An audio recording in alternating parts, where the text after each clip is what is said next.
दोस्तों, आज हम लोग पढ़ने वाले हैं अवकलज के अनुप्रयोग प्रश्नावली 6A, जिसमें हम लोग समस्त क्वेश्चंस को बारी बारी से बहुत ही आसानी से सॉल्व करना सीखेंगे। तो आइए देखते हैं चैप्टर 6A में क्वेश्चन नंबर फर्स्ट, जो कि लघुत्तरी प्रश्न है। तो हमारा क्वेश्चन नंबर फर्स्ट दिया गया है, किसी क्षण t पर एक कण की स्थिति x बराबर 4t² minus 15t plus 20 metre से व्यक्त की गई है। इससे शून्य समय पर कण की स्थिति, वेग और त्वरण ज्ञात कीजिए। ये हमारा क्वेश्चन दिया गया है। आइए हम सॉल्व करते हैं इस क्वेश्चन को। तो इसमें हमारा जो स्थिति दिया गया है, तो ये हमारा दिया गया कि x बराबर 4t², x बराबर जो दिया गया है 4t² माइनस 15t प्लस का 20। ये हमें कण की स्थिति दी गई है t समय पर। तो यहाँ से हमें ज्ञात क्या करना है, जो कि यहाँ पे लिखा गया है कि कण की स्थिति, वेग और त्वरण। तो कण की स्थिति, वेग और त्वरण हमें ज्ञात करना है। तो यदि आप लोगों को वेग, त्वरण और इस चैप्टर से रिलेटेड समस्त फार्मूले यदि आप लोगों को नहीं पता है, तो हमारे जो प्रश्नावली 6A के महत्वपूर्ण इम्पोर्टेंट जो कुछ फार्मूले थे, हमने एक वीडियो में अपलोड किया है। तो कृपया उस वीडियो को पहले देखें, उसके बाद प्रश्नावली 6A को देखेंगे तो बहुत ही आसानी से समझ में आएगा। तो यहाँ पे आइए क्वेश्चन की तरफ चलते हैं। दिया गया कि x बराबर 4t² माइनस 15t प्लस का 20। तो यहाँ पे सर्वप्रथम हमें जो ज्ञात करना है, यहाँ पे कण की स्थिति ज्ञात करना है और वेग भी ज्ञात करना है और त्वरण भी ज्ञात करना है। तो सबसे पहले यहाँ पे हम जो है कण की स्थिति ज्ञात कर लेते हैं। तो कण की स्थिति अगर ज्ञात करेंगे, तो कण की स्थिति कहा है कि इससे शून्य समय पर कण की स्थिति। तो यहाँ पे जो टाइम दिया गया, हमें t का मान 0 दिया गया है। तो यहाँ से पहले हम कण की स्थिति ज्ञात करेंगे। तो यहाँ से t की वैल्यू रखेंगे 0, तो t बराबर 0। तो यहाँ से हमें निकल के आएगा क्या, कण की स्थिति। अब यहाँ से हम कण की स्थिति ज्ञात कर लेते हैं। तो कण की स्थिति, तो t बराबर 0, क्योंकि यहाँ पे t बराबर कहा गया है कि शून्य समय पर। तो यहाँ से t का मान 0 रखेंगे, तो x बराबर हो जाएगा 4 इंटू t के स्थान पे 0 का स्क्वायर माइनस 15 इंटू 0 प्लस का 20। अब यहाँ से इसे सॉल्व कर देंगे, तो x बराबर यहाँ से 0 और यहाँ से भी 0, तो बचेगा क्या हमारा 20। अब 20 ये कण की स्थिति है, तो यहाँ पे दिया गया है हमारा मीटर में। तो कण की स्थिति हमारी क्या होगी, 20 मीटर। ये कण की स्थिति हमने ज्ञात कर ली। तो जो ये क्वेश्चन पहला कहा गया था कण की स्थिति, तो हमने कण की स्थिति ज्ञात कर ली। तो ये रहा हमारा कण की स्थिति ज्ञात करने के लिए। अब हमें वेग ज्ञात करना है। तो वेग बराबर हमारा होता है कि स्थिति बटे समय। अब स्थिति बटे समय होता है हमारा वेग बराबर, तो स्थिति बटे समय अगर देखें तो यहाँ पे स्थिति जो है x के रूप में दिया गया है और यहाँ समय t के रूप में दिया गया है। तो यहाँ से हमें वेग बराबर स्थिति बटे समय ज्ञात करने के लिए, तो यहाँ पे वेग बराबर स्थिति, तो यानी ये स्थिति दिया गया है और समय, तो जब स्थिति और समय का अनुपात होगा तो हमारा वेग आएगा। अगर यहाँ पे हम इसके देखें तो यहाँ पे फलन जो है t के रूप में दिया गया है। अगर t के सापेक्ष इसका अवकलन कर दें तो यहाँ पे हमारा dx बटे dt के रूप में हो जाएगा। तो जो कि dx हमारा स्थिति है और dt हमारा समय है। तो यहाँ पे समय और स्थिति का अनुपात बन जाएगा, तो हमारा वेग को दर्शाएगा। तो यहाँ से हम लिखेंगे कि t के सापेक्ष अवकलन करने पर। तो यहाँ से अवकलन कर देंगे, तो t के सापेक्ष अवकलन करने पर, t के सापेक्ष अवकलन करने पर। अब यहाँ पे हम t के सापेक्ष अवकलन कर देंगे। तो जब t के सापेक्ष अवकलन करेंगे, तो यहाँ से ये स्थिति हमारा x दिया गया था, तो ये हमारा था x बराबर 4t² माइनस का 15t प्लस का 20। अब इसका जब हम t के सापेक्ष अवकलन करेंगे, तो यहाँ से हो जाएगा हमारा dx बटे dt बराबर ये 4 दूनी 8, और यहाँ से आ जाएगा t प्लस, यहाँ पे माइनस है तो माइनस, यहाँ से आ जाएगा 15, ये अचर है तो इसका अवकलन हो जाएगा 0। तो dx बटे dt का मान हमारा कितना आ गया, 8t माइनस का 15। ये हमारा dx बटे dt का मान आ गया। अब यहाँ से dx बटे dt, अब यहाँ से देखें तो ये जो dx बटे dt, तो ये होता है हमारा वेग बराबर। तो यहाँ पे वेग भी बराबर होता है dx बटे dt। तो इसे dx बटे dt को हम वेग भी कह सकते हैं। तो यहाँ से आ जाएगा। अब टी, यहाँ पे टी हमारा कहा गया था टी बराबर क्या रखना है हमें, शून्य समय पर। तो यहाँ से हम टी का मान जब 0 रखेंगे तो जहाँ जहाँ टी है वहाँ पे 0 रख देंगे। तो यहाँ से आ जाएगा हमारा dx बटे dt। तो dx बटे dt बराबर 8 गुणे 0 माइनस का 15। अब यहाँ पे हमने t का मान 0 रखा है, जैसा कि यहाँ पे साइड में लिख देंगे कि t बराबर यहाँ क्या रखना है 0 पर।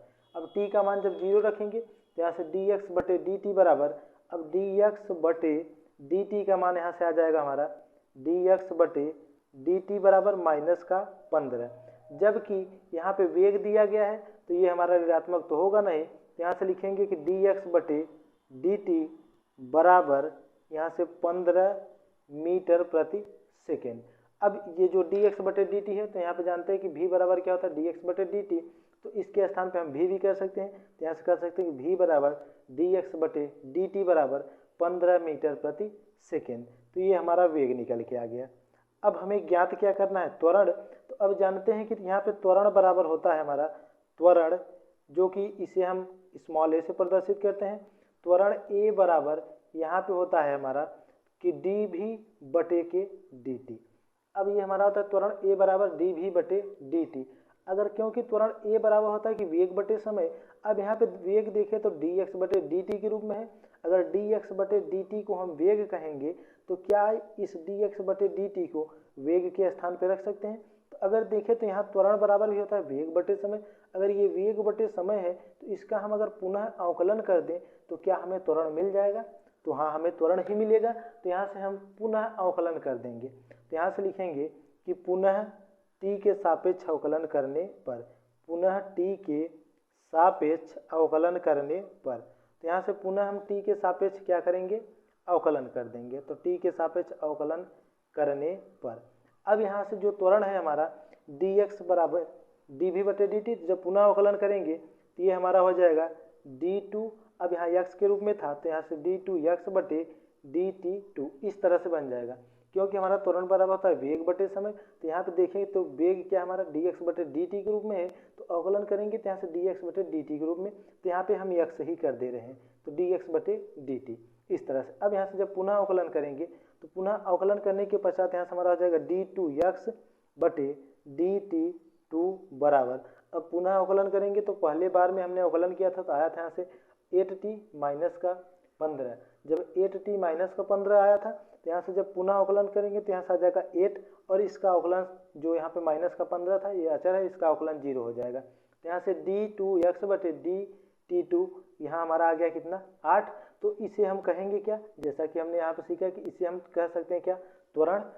तो ये हमारा क्या हो गया त्वरण। तो यहाँ से लिख सकते हैं कि a बराबर या फिर d2x बटे dt2 बराबर 8। अब त्वरण का मात्रक होता है मीटर प्रति सेकेंड स्क्वायर, तो यहाँ पे हमने मीटर प्रति सेकेंड स्क्वायर रख दिया। तो ये हमारा क्या आ गया त्वरण। यहाँ से हमने त्वरण, वेग और स्थिति ज्ञात कर ली। तो ये रहा हमारा आंसर। तो आइए हम इसी क्रम में बढ़ते हैं अपने नेक्स्ट क्वेश्चन की तरफ। क्वेश्चन नंबर 2 हमारा दिया गया है कि वृत्त के क्षेत्रफल में परिवर्तन की दर इसकी त्रिज्या r के सापेक्ष ज्ञात कीजिए यदि r बराबर 3 सेमी और r बराबर 4 सेमी। तो इसमें वृत्त के क्षेत्रफल में परिवर्तन की दर हमें त्रिज्या के सापेक्ष ज्ञात करना है। तो जब यहाँ पे त्रिज्या के सापेक्ष हमें ज्ञात करना है वृद्धि जो परिवर्तन की दर होती है, तो हमें एक बात यहाँ पे ये सीखने की ज़रूरत है कि जब भी वृद्धि या कमी कही जाएगी तो हमें ये नोटिस कर लेना है कि वृद्धि या कमी जो होगी हमारी अवकलन वाला पार्ट ही हमारा वृद्धि या कमी होगी। अर्थात जब भी वृद्धि या कमी का जिक्र किया जाएगा तो अवकलित भाग ही हमारा वृद्धि या कमी के रूप में दर्शित करेगा। अगर वृद्धि होगी तो वृद्धि को प्लस के रूप में, और अगर कमी होगी तो कमी को माइनस के रूप में दर्शित करेंगे। तो आइए इस क्वेश्चन के माध्यम से हम समझ लेते हैं कि हमें करना क्या है। तो यहाँ पे देखिए कि वृत्त के क्षेत्रफल में परिवर्तन की दर, अर्थात जो परिवर्तन हो रहा है वृत्त के क्षेत्रफल में परिवर्तन हो रहा है, या तो वृद्धि हो रही है या फिर कमी हो रही है। तो यहाँ से इस क्वेश्चन को सॉल्व करेंगे। तो वृत्त के क्षेत्रफल में परिवर्तन की दर पूछ रहा है और यहाँ पे त्रिज्या r दिया गया है। तो यहाँ से हम पहले क्वेश्चन नंबर a को सॉल्व करेंगे। तो यहाँ से लिख दे रहे हैं हल। क्वेश्चन नंबर पहला हम सॉल्व कर रहे हैं a वाला भाग। अब यहाँ से जानते हैं कि वृत्त का क्षेत्रफल होता क्या है। तो a बराबर होता है पाई आर स्क्वायर, ये हमारा वृत्त का क्षेत्रफल होता है। तो वृत्त का क्षेत्रफल a बराबर पाई आर स्क्वायर होता है। अब यहाँ पे कहा क्या गया है कि r के सापेक्ष हमें क्या करना है, अवकलन करना है। तो ये हमें दर्शित किया गया कि r के सापेक्ष ही अवकलन करेंगे। अब हमने ये बताया कि जब भी परिवर्तन की दर या तो वृद्धि होगी या तो कमी, तो अवकलित वाला भाग ही हमारे वृद्धि या कमी को दर्शाएगा। अर्थात क्षेत्रफल में परिवर्तन हो रहा है तो परिवर्तन जो होगा वो dA के रूप में होगा, क्योंकि यहाँ पे क्षेत्रफल a है। तो जब परिवर्तन होगा तो डिफ्रेंसिएशन करेंगे, अवकलन करेंगे तो dA के रूप में होगा।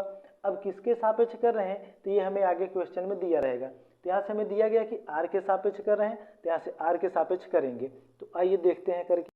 अब हम यहाँ r के सापेक्ष अवकलन करेंगे तो लिखेंगे यहाँ पे r के सापेक्ष अवकलन करने पर। तो r के सापेक्ष अवकलन करने पर, अवकलन करने पर, अब यहाँ से r के सापेक्ष जब अवकलन करेंगे तो ये हमारा हो जाएगा dA अपान dr बराबर, यहाँ से पाई अचर है तो बाहर आ जाएगा, इंटू r स्क्वायर का अवकलन करेंगे तो 2r। तो यहाँ से आ जाएगा हमारा dA बराबर, कह सकते हैं कि 2 पाई r, या तो हमने अवकलन किया तो इस तरह से निकल के आ गया। अब यहाँ पे जो वैल्यू दी गई हमें वहाँ पर रख देंगे। तो यहाँ पे इस क्वेश्चन में हमें क्वेश्चन नंबर ए में r बराबर 3 दिया गया, तो r के स्थान पे यहाँ पे 3 रखेंगे। तो यहाँ से आ जाएगा dA अपान dr बराबर, यहाँ पे पाई इंटू 2r की वैल्यू यहाँ पे 3 दी गई है तो 3। अब इसे सॉल्व कर लेंगे तो यहाँ से देखें तो 2 3 6, तो जो 6 पाई, अब यहाँ पे 6 पाई निकल के आया हमारा। अब ये 6 पाई तो आ गया, लेकिन इसका मात्रक अब हमें लिखना क्या है, जो कि ये परिवर्तन की दर को दर्शा रहा है। dA अपान dr ये परिवर्तन की दर को दर्शा रहा है। अब परिवर्तन में वृद्धि होगी या तो कमी होगी, तो यहाँ पे जो मान दिया रहेगा, अगर वृद्धि होगी तो प्लस में रखेंगे, अगर कमी होगी तो माइनस में रखेंगे। जैसे यहाँ पे इसी क्वेश्चन में समझ लेते हैं, अगर ये कह दे कि क्षेत्रफल में कमी हो रही है तो जो क्षेत्रफल ये दिए गए तो कमी आएगी तो यहाँ माइनस दर्शाएंगे, अगर वृद्धि हो रही है तो यहाँ पे प्लस, जो कि इसी तरह से छोड़ देंगे। तो यहाँ परिवर्तन की दर हमारी क्या है, dA अपान dr। अब यहाँ पे इसका मात्रक लिखना क्या है, तो यहाँ पे मात्रक देखें तो ये क्या है हमारा क्षेत्रफल। तो क्षेत्रफल का मात्रक होता है मीटर स्क्वायर, यदि मीटर में दिया होगा, अगर सेमी में दिया होगा तो सेमी स्क्वायर। तो यहाँ पे देखें क्षेत्रफल हमारा किस में दिया गया है, तो यहाँ पे क्षेत्रफल दिया नहीं गया, लेकिन त्रिज्या क्या दिया गया हमारा, सेमी। तो यहाँ पे इसका मात्रक क्या होगा, सेमी स्क्वायर। तो यहाँ से लिखेंगे सेमी स्क्वायर। अब यहाँ पे बटे का सिंबल है तो बटे, अब यहाँ पे r त्रिज्या है तो त्रिज्या किस में दी गई थी, सेमी में, तो इसका मात्रक लिखेंगे सेमी। अर्थात यहाँ से परिवर्तन की दर जो आई हमारी, उसका मात्रक क्या है, 6 पाई सेमी स्क्वायर प्रति सेमी। तो ये रहा हमारे इस वाले क्वेश्चंस का आंसर, जो कि हमने पहले वाले ए वाले क्वेश्चंस को सॉल्व कर लिया। इसी के आधार पे हम क्वेश्चन जो अगला दिया गया बी वाला, तो बी वाले को भी सॉल्व करेंगे। तो यहाँ से क्वेश्चन नंबर हमारा बी। अब बी में r बराबर दिया गया है 4 सेमी, तो यहाँ पे हमें क्षेत्रफल में परिवर्तन की दर ही ज्ञात करना है। तो यहाँ से हम लिखेंगे कि a बराबर होता क्या है हमारा, पाई r स्क्वायर। अब यहाँ से हम r के सापेक्ष अवकलन करेंगे तो लिखेंगे कि r के सापेक्ष अवकलन करने पर, r के सापेक्ष अवकलन करने पर। अब यहाँ से हम r के सापेक्ष अवकलन कर देंगे, तो r के सापेक्ष अवकलन करेंगे तो यहाँ से आ जाएगा हमारा dA अपान dr इक्वल टू यहाँ से 2 पाई r, इस तरह से आएगा, जो कि हमने यहाँ पे अवकलन किया था, क्रम से लिखा था। अब उसी को हम इस तरह से लिख देंगे। अब यहाँ पे r की वैल्यू हमें दी गई है 4, तो यहाँ पे लिखेंगे dA अपान dr बराबर 2 पाई इंटू r के स्थान पर रख देंगे कितनी वैल्यू, 4 दी गई है तो 4। अब यहाँ से इसे सॉल्व कर देंगे तो यहाँ से आ जाएगा dA अपान dr बराबर 4 दूनी के 8 पाई। अब इसका मात्रक हमें पता है कि क्षेत्रफल का मात्रक सेमी में दिया गया, तो सेमी स्क्वायर प्रति या बटे, ये त्रिज्या है, त्रिज्या दिया गया सेमी में तो सेमी होगा, यानी 8 पाई सेमी स्क्वायर प्रति सेमी। तो ये रहा हमारे इस वाले क्वेश्चंस का आंसर। तो आइए अब बढ़ते हैं हम अपने नेक्स्ट क्वेश्चन की तरफ। तो यहाँ पे क्वेश्चन नंबर 3 हमारा दिया गया है कि एक घन का आयतन 8 सेमी क्यूब प्रति सेकेंड की दर से बढ़ रहा है, पृष्ठीय क्षेत्रफल किस दर से बढ़ रहा है जबकि इसके किनारे की लंबाई 12 सेमी है। तो यहाँ पे घन का आयतन दिया गया है, तो घन का आयतन 8 सेमी क्यूब प्रति सेकेंड, ये हमें घन का आयतन दिया गया है कि 8 सेमी क्यूब प्रति सेकेंड की दर से बढ़ रहा है। अब यहाँ पे दिया गया कि जो बढ़ रहा है, तो हमने यही सीखा कि अगर बढ़ रहा होगा या तो घट रहा होगा तो हमारा अवकलन वाला भाग होगा। तो यहाँ पे अवकलन वाला भाग तो होगा, लेकिन यहाँ पे जानेंगे हम कैसे कि अवकलन में हमें ये जो रखना है ये मान दिया किसका है, तो यहाँ पे देखें सेमी क्यूब, तो सेमी क्यूब होगा या तो मीटर क्यूब, जानते हैं कि ये घन का आयतन का फार्मूला होता है, यानी ये घन का मात्रक है। जो सेमी क्यूब है ये घन के आयतन का मात्रक है। तो आयतन का मात्रक क्या होता है, सेमी क्यूब। तो यहाँ पे आयतन लिखा भी है, तो जबकि जानते हैं कि आयतन को भी से प्रदर्शित करते हैं और ये वृद्धि कर रहा है, तो वृद्धि करेगा कब, जब इसका अवकलन किया जाएगा। तो अर्थात ये अवकलित वाला भाग हमें दिया गया है, तो आयतन को कहते क्या है, भी से प्रदर्शित करते हैं। और जानते हैं कि जब वृद्धि हो रही तो अवकलन होगा, तो यहाँ पे अर्थात डी भी बटे, अब यहाँ पे देखें तो ये सेमी क्यूब आयतन का मात्रक, यहाँ पे आयतन रख दिया बटे, अब ये सेकेंड जो दिया गया है यस, तो सेकेंड मतलब तो ये यश दिया गया है जो कि सेकेंड यानी समय का मात्रक होता है, तो समय को टी से प्रदर्शित करते हैं। तो यहाँ पे डी भी बटे डी टी, तो डी भी बटे डी टी का मान दिया गया 8 सेमी क्यूब प्रति सेकेंड, ये वैल्यू हमें दिया गया है। अब यहाँ पे हमें ज्ञात क्या करना है, तो कहा गया कि पृष्ठीय क्षेत्रफल किस दर से बढ़ रहा है, तो यहाँ पे हमें क्षेत्रफल ज्ञात करना है। तो यहाँ पे सबसे पहले जब आयतन दिया गया है तो हम यहाँ पे आयतन जानते हैं कि घन का आयतन होता क्या है, तो घन का आयतन हमारा होता है, घन का आयतन हमारा होता क्या है कि v बराबर, तो यहाँ से v बराबर होता क्या है यक्स क्यूब, ये हमारा घन का आयतन होता है। और देखिए कि अवकलन किसके सापेक्ष करना है, तो यहाँ पे देखिए तो डी भी बटे डी टी, तो जो नीचे वाला भाग होता है उसी के सापेक्ष अवकलन करना होता है। तो या तो हम यहाँ से देखें तो मान में यहाँ पे सेकेंड दिया गया है, तो सेकेंड जो है समय का मात्रक होता है, अर्थात यहाँ पे अवकलन जो किया गया है समय के सापेक्ष यानी टी के सापेक्ष किया गया है। तो यहाँ से हम इसमें टी के सापेक्ष अवकलन करेंगे, तो यहाँ से लिखेंगे कि टी के सापेक्ष अवकलन करने पर, तो टी के सापेक्ष अवकलन करने पर, अब यहाँ पे हम t के सापेक्ष अवकलन कर दे रहे हैं। तो जब यहाँ पे t के सापेक्ष अवकलन करेंगे तो यहाँ से हो जाएगा हमारा डी भी बटे डी टी बराबर, अब यहाँ से यक्स क्यूब का अवकलन करेंगे तो यहाँ से आ जाएगा 3x का स्क्वायर। अब यहाँ पे 3x स्क्वायर आएगा, लेकिन अगर देखें तो जब यहाँ पे t के सापेक्ष अवकलन कर रहे हैं तो ये हमारा t तो था नहीं, तो यहाँ से इसका फिर से अवकलन होगा, तो यहाँ से आ जाएगा dx बटे के dt, इतना निकल के आएगा। अब यहाँ पे जो मान हमें दिया है उस मान को रखेंगे, तो और इससे पहले देखें तो इसमें कुछ और मान दिए गए हैं। तो यहाँ पे दिया गया है किनारे की लंबाई, तो जो हमारा किनारा होता है किनारे को कहते हैं यक्स, यानी जो भुजा होता है, तो यहाँ पे साइड में लिख दे रहे हैं कि किनारा, या कह सकते हैं कि कोर या भुजा, तो यक्स बराबर जो दिया गया मैंने 12 सेमी, ये हमारा किनारा दिया गया है यहाँ पे क्वेश्चन में। तो यहाँ यक्स के स्थान पर हमें 12 सेमी रखना है। अब यहाँ से रखेंगे डी वी बटे डी टी का मान भी हमें पता है 8 सेमी क्यूब प्रति सेकेंड, तो यहाँ से डी वी बटे डी टी का मान 8 रखेंगे बराबर 3 इंटू यक्स का मान 12, तो 12 का स्क्वायर इंटू डी यक्स बटे डी टी को इसी तरह से रख देंगे। अब यहाँ से इसे सॉल्व करेंगे, अब अगर देखें तो यहाँ से 8 बराबर 3 गुणे, अब 12 का स्क्वायर है तो 12 गुणे 12 लिख सकते हैं इंटू डी यक्स बटे डी टी। अब यहाँ से इसे घटा देंगे तो 4 दूनी 8 और यहाँ पे 4 तिहाई 12। अब यहाँ पे देखिए तो कुछ वैल्यू कटने लायक है नहीं, तो यहाँ से पक्षांतर कर देंगे, तो यहाँ से आ जाएगा हमारा डी एक्स बटे डी टी, तो लिख सकते हैं कि डी एक्स बटे डी टी बराबर, अब यहाँ से इस सब को पक्षांतर करेंगे, तो यहाँ से जब इसे पक्षांतर कर देंगे तो पक्षांतर करने के पश्चात जो भी वैल्यू यहाँ से हमारी आएगी तो पक्षांतर करेंगे, और देखिए तो यहाँ 2 से 12 भी कटेगा, तो इसे भी काट देंगे, 2 1 कम 2, 2 6 12। अब टोटल गुणा कर देंगे, 3 3 का 9, 9 6 54। अब पक्षांतर करेंगे तो इन सब को इस तरफ भेजेंगे, तो यहाँ पे 1 बचा था तो 1 बटे यहाँ पे कितना गया 54, तो डी एक्स बटे डी टी का मान हमारा कितना गया 54। अब यहाँ पे हमें कहा क्या है कि क्षेत्रफल में परिवर्तन की दर ज्ञात करना है।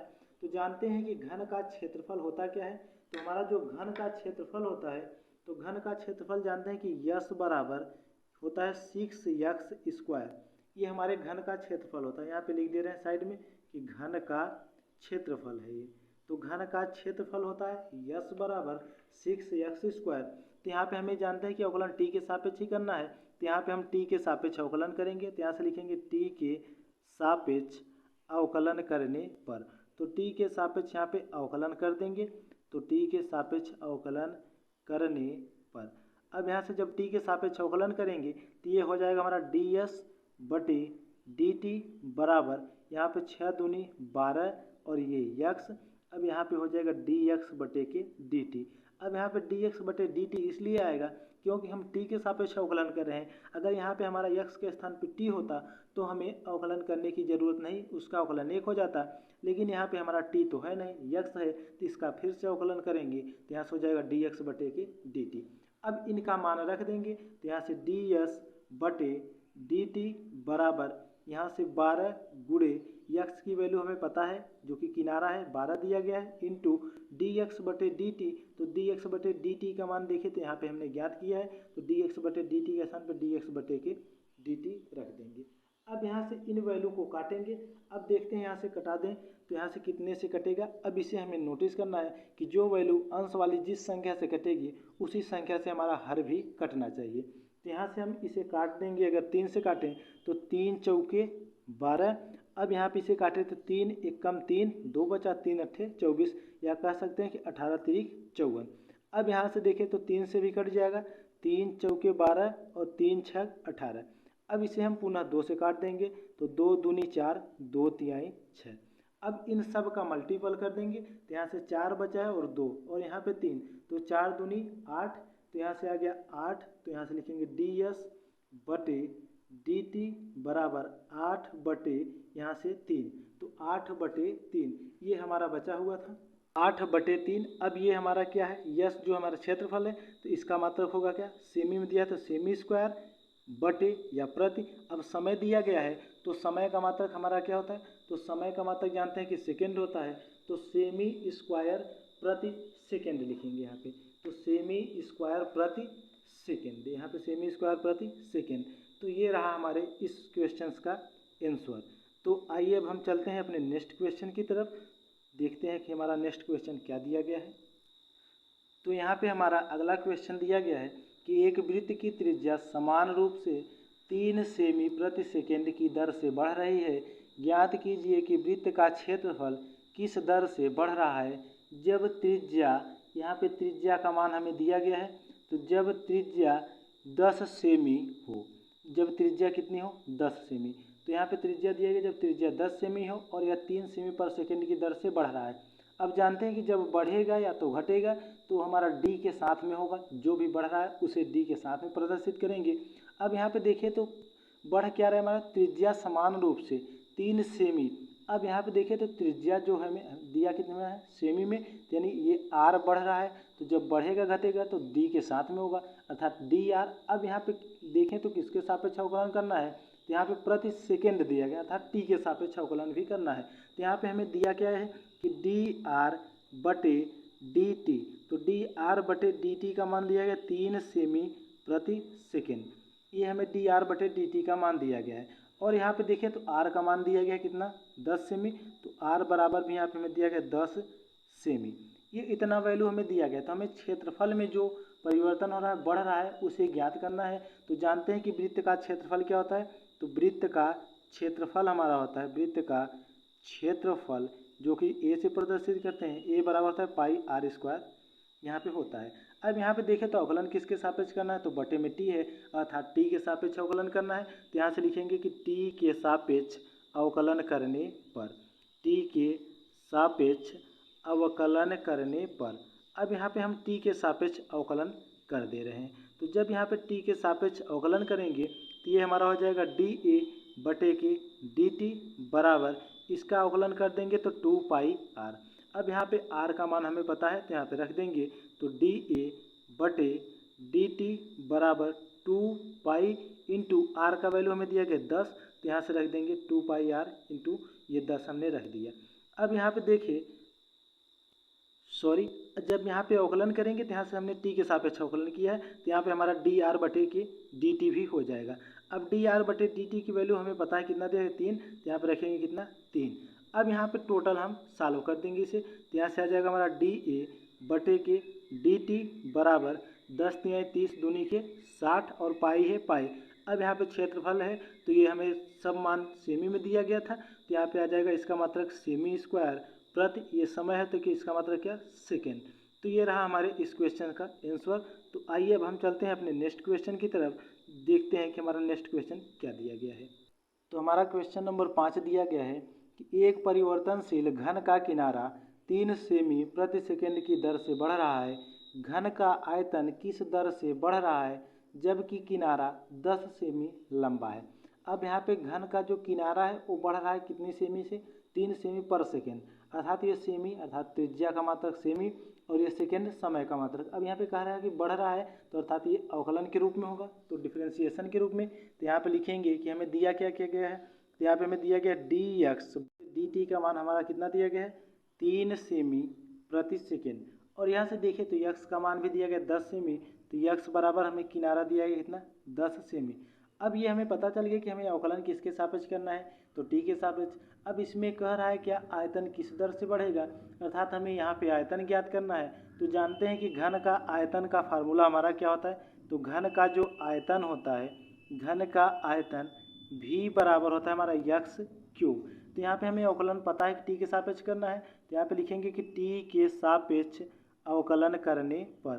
तो यहाँ पे हम t के सापेक्ष क्या करेंगे अवकलन, तो t के सापेक्ष अवकलन करने पर। अब यहाँ पे हम t के सापेक्ष अवकलन कर देंगे तो यहाँ से आ जाएगा हमारा dv बटे dt बराबर, अब यहाँ पे जब अवकलन करेंगे तो 3x² इंटू dx बटे dt, इस तरह से हमारा अवकलन निकल के आएगा। अब यहाँ से जब अवकलन करने पर इतना मान आएगा तो यहाँ पे हम सब वैल्यू को पुट करेंगे, तो यहाँ से हो जाएगा dv बटे dt बराबर 3 इंटू x की वैल्यू हमें पता है 10, तो 10 का स्क्वायर इंटू dx बटे dt का मान भी हमें दिया गया 3। अब यहाँ से इसे सॉल्व कर देंगे तो dv बटे dt बराबर यहाँ पे 10 का स्क्वायर, तो 10 का स्क्वायर करेंगे तो 100 आएगा, 100 में 3 का गुणा करेंगे तो 300, 300 में अगर 3 का गुणा करेंगे तो यहाँ से आ जाएगा 900। अब यहाँ पे देखिए v क्या है आयतन, तो आयतन का मात्रक होता है सेमी क्यूब, तो यहाँ से रखेंगे सेमी क्यूब प्रति, और समय का मात्रक क्या होता है सेकेंड, तो यहाँ से आ जाएगा 900 सेमी क्यूब प्रति सेकेंड। तो ये रहा हमारे इस क्वेश्चन का आंसर। तो अब आइए हम चलते हैं अपने नेक्स्ट क्वेश्चन की तरफ। तो यहाँ से क्वेश्चन नंबर 6 हमारा दिया गया है।